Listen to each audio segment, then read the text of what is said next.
Labadiena, malonūs žiūrovai, po pertraukėlės į eterį grįžta laida Krepšinio savaitė. Mūsų laida į eterį sugrįžta pačiu laiku, nes startavo PetSafe LKL atkrintamosios varžybos. Tad šiandien laidoje apie visus įvykusius ketvirtfinalių susitikimus. Pradžioje nusikelkime į Kėdainių areną. Čia savo ketvirtfinalio seriją pradėjo Kauno Žalgirio komanda, prieimusi Mažeikių Basket Delabout krepšininkus. Pusę mačo Farke reguliaraus sezono nugalėtojai antrojoje pusėje perlaužė rungtynių eigą ir šventė triuškinančią pergalę 97-61.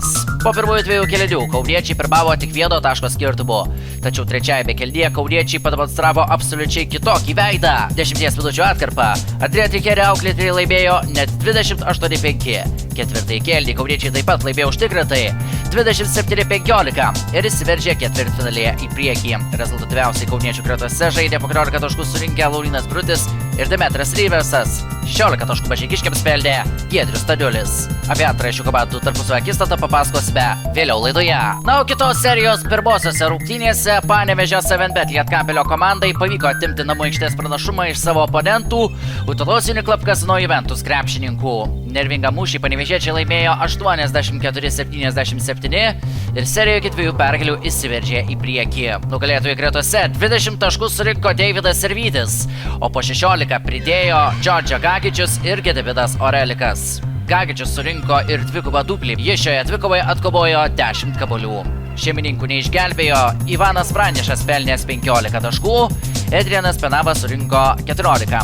13 Tydžiai Starkso, 12 Skaučiai Smito sąskaitose. Po reguliaraus sezono aukštesnėje turnyro lentelės vietoje finišavo uteniškiai, kurie turėjo namų aikštės pranašumą prieš šią seriją. Tačiau jau pirmajame jos mače panevėžiečiai nervingoje kovoje sugebėjo atimti namų persvarą ir gegužės 14-ąją galėjo žengti dar vieną žingsnį link pusfinalio ir šią ketvirtfinalio seriją uždaryti. O dabar keliamės į Vilnių. Gegužės 13-ąją čia vyko iškart net 2 ketvirtfinalių serijų pirmosios rungtynės.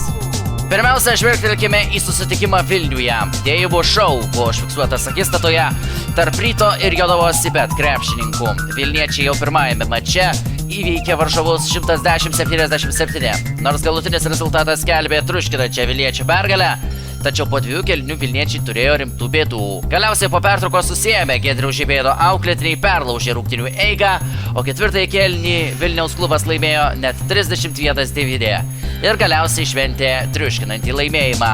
Prie to daugiausiai prisidėjo 23 taškus pelnęs Markusas Fosteris, 18 pelnė Bargeris Dormantas. Jonaviečių gretose rezultatyviausiai žaidė po 17 taškų pelnę Ryanas Larsonas ir Osmeinas Dreme. 14 pridėjo Deante Garitas. Dabar keliaujame į TwinSbet areną, kur šeimininkai irgi pergalingai pradėjo ketvirtfinalio seriją. Vilkai iškovojo pirmąją klubo pergalę LKL atkrintamosiose istorijoje, nes praėjusį sezoną ketvirtfinalyje 0-2 nusileido Jonavos krepšininkams. O šį kartą Vilniaus Vilkai 91-84 įveikė Klaipėdos Neptūną ir įsiveržė ketvirtfinalyje į priekį. Permainingoje dvikovoje lemiamas tavo ketvirtasis kėlinys. Likus 2 minutėms šeimininkai pirmavo 5 taškų skirtumu. Tuomet Rašydas Laivonas pelnė 2 taškį su pražanga, o Regimanto Minioto dėjimas įtvirtino šeimininkų pergalę. Per likusį laiką Jorigaus Vovaro auklėtiniai įsigelbėjo ir prieš antrąjį mačą serijoje atsiliko 0-1.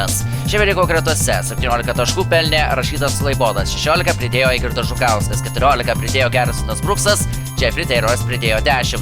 Neptūno gretose rezultatyviausiai žaidė Deividas Gailius pelnęs 18 taškų, Ąžuolas Tubelis pridėjo 15, taip pat jis atkovojo ir 10 kamuolių, 12 pridėjo Martynas Pacevičius. Pirmasis ketvirtfinalio etapo turas baigėsi, o dabar keliaujame į antruosius mačus. Pradėkime nuo Mažeikių Basket Delabout komandos namų rungtynių su Kauno Žalgiriu Telšiuose. Antrosios ketvirtfinalio serijos rungtynės Mažeikių krepšininkams tapo ir paskutinėmis šį sezoną. Žalgiris ir šiame mače įrodė savo pranašumą rezultatu 76-58 ir seriją laimėjo sausai. Mažeikių komanda paskutinėme sezono mače neturėjo Kaivus Brungės, kuriam lūžo nosis.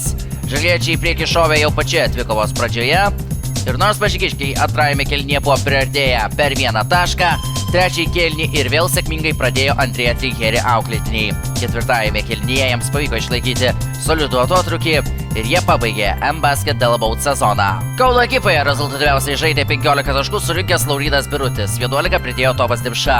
Paskutinėme M-Basket Delabout sezono mače po 12 taškų surinko Čiausiai Golicas ir Martynas Gicevičius. Kauno ekipa antradienio vakarą galėjo sužinoti savo oponentą pusfinalio serijoje, tačiau Utenos Juniklub Casino Juventus ekipa po dramatiškos kovos išplėšė trečiąjį serijos mačą rezultatu 89-88. Dramatiškoje rungtynių pabaigoje likus žaisti mažiau nei sekundę. TJ Starksas išprovokavo varžovo pražangą ir iš 3 baudų pataikė 1. Panevėžiečiai per likusį laiką įsigelbėti nesugebėjo ir Utenos komanda dar kartą šį sezoną laimėjo Panevėžyje. Svečių ekipoje rezultatyviausiai žaidė būtent minėtas Starksas, 21 taškas, 14 pridėjo Evaldas Šaulys. Panevėžiečių šioje dvikovoje neišgelbėjo net ir puikus Deivido Sirvydžio pasirodymas. Jis pralaimėjusiam surinko 26 taškus.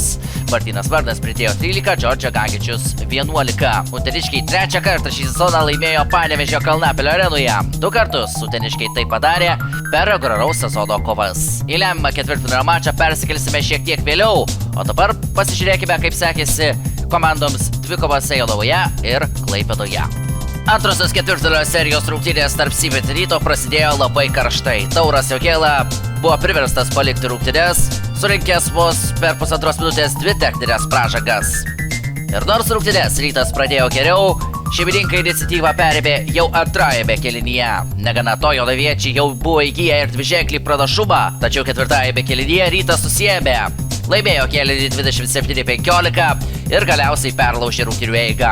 Galutinis rungtynių rezultatas 96-90 paskelbė apie Ryto antrąją pergalę ketvirtfinalio serijoje ir apie užbaigtą Jonavos komandos sezoną. Paskutinėse jonaviečių sezono rungtynėse rezultatyviausiai rungtyniavo Railas Larsonas pelnęs 18 taškų, Edvidas Šeškus pridėjo 17. Ryto gelbėtojų eilinį kartą tapo Markusas Posteris, pelnęs 25 taškus. Martynas Sakutas šiose rungtynėse įsirašė dvigubą dublį, pelnė 14 taškų ir atkovojo 12 kamuolių. Gytis Radzevičius taip pat surinko 14 taškų, o 12 pridėjo RJ Haulas. Rytas trečiadienio vakarą galėjo sužinoti savo pusfinalio varžovą, tačiau kitose rungtynėse pergalę šventė Klaipėdos Neptūno komanda. Būtent į Neptūno ir Wolves Twinsbet antrąjį ketvirtfinalio mačą dabar ir keliamės. Neptūnas po pralaimėjimo pirmajame serijos mače sugebėjo atsitiesti ir šventė užtikrintą pergalę 95-76.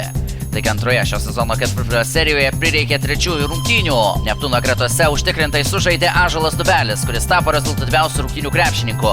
17 taškų ir 9 atkovoti kamuoliai. Prieš šį susitikimą Ąžuolui Dubeliui buvo įteikta ir reguliaraus sezono naujausia žaidėjo statulėlėje. 15 taškų Neptūnui surinko Ignas Sargiūnas, o po 12 surinko Josh Vadiukirkas ir Timas Lamprektas. Wolves Twinsbet išgelbėjo 20 taškų pelnęs Eigitas Žukauskas ir 15 pridėjęs Rašydas Salomonas. Neptūno komanda išlygino serijos rezultatą, nepaisant to, kad šiose rungtynėse bene pagrindinis komandos žaidėjas Žygimantas Janavičius sužaidė vos 2 minutės. Jis patyrė peties traumą ir iškeliavo į Rūbinę. Tiek apie antrosius ketvirtfinalio serijos mačus. O dabar greitai keliamės į Uteną, kur lemiamame ketvirtfinalio mače susitiko Juniklub Juventus ir 7bet Lietkabelio ekipos. Lemiamas ketvirtfinalio etapo mūšis Utenoje tapo kol kas įspūdingiausiamis šių metų atkrintamųjų varžybų rungtynėmis. Po pratęsimo ir 45 minutės trukusios dramos Panevėžio krepšininkai žengė žingsnį į pusfinalį 199 nugalėję savo varžovus. Lietkabelio kailį pratęsimo pabaigoje išgelbėjo Gabrielius Baldūnas. Tačiau tai, kas dėjosi iki lemiamo metimo, yra nepamirštama. Ketvirtoje kėlinio pabaigoje Evaldas Šaulys išlygino rungtynių rezultatą ir perkelė rungtynes į pratęsimą. Jo pabaigoje Skučiai Smitas pataikė 2 taškai ir atrodė, kad pusfinalyje žais uteniškiai. Tačiau Gabrielius Baldūnas paskutinėmis akimirkomis pamušė kamuolį ir Juventus komanda nebeišsikapstė. Baldūnas nugalėtojų gretose pelnė 12 taškų, o rezultatyviau žaidė po 17 pelnė Gediminas Orelikas ir Martynas Vardas ir 20 surinkęs Deividas Sirvydis. Šeimininkai išgelbėjo 24 taškus surinkęs Skučiai Smitas, jis surinko ir 38 nulinimo balus. 23 taškai Evaldo Šaulio sąskaitoje. Utenos ir Panevėžio komandų serijoje visas 3 rungtynes laimėjo svečiuose žaidusios komandos. Na, o dabar keliaujame į sostinę, kur paskutinėme ketvirtfinalio mače Paskutinės pusfinalio vietos likimą sprendė Wolves-Twins ir Neptūno ekipos. Paskutiniai bilietai čempionato pusfinaliai paėmė Wolves-Twins krepšininkai 91-80 nugalėję klaipėdiečius ir serijoje triumfavę rezultatu 2-1. Nugalėtojų gretose rezultatyviausiai žaidė net 26 taškus pelnęs Kristupas Žemaitis. Jis rungtynėse pataikė visus 6 mestus tritaškius. Regimanto Bilioto ir Arturo Žagro sąskaitose po 12 taškų, po 11 surinko Rašydas Salaimonas ir Trišanas Termenas. Neptūno paskutinėse sezono rungtynėse neišgelbėjo 27 Igno Sargiūno taškai, 13 pridėjo Ąžuolas Tubelis. Deividas Gailius ir Mindaugas Girdžiūnas pralaimėjusių gretose surinko po 12 taškų. Vilkų pusfinalyje laukia sostinės derbis prieš Rytą. Ši kova prasidės jau artėjantį trečiadienį, o antradienį prasidės serija tarp Žalgirio ir Panevėžio Lietkabelio. Tuo šiandien savo laidą ir baigiame. Apie pusfinalius pakalbėsime jau kitoje laidoje, tad atsisveikinu. Iki kito karto.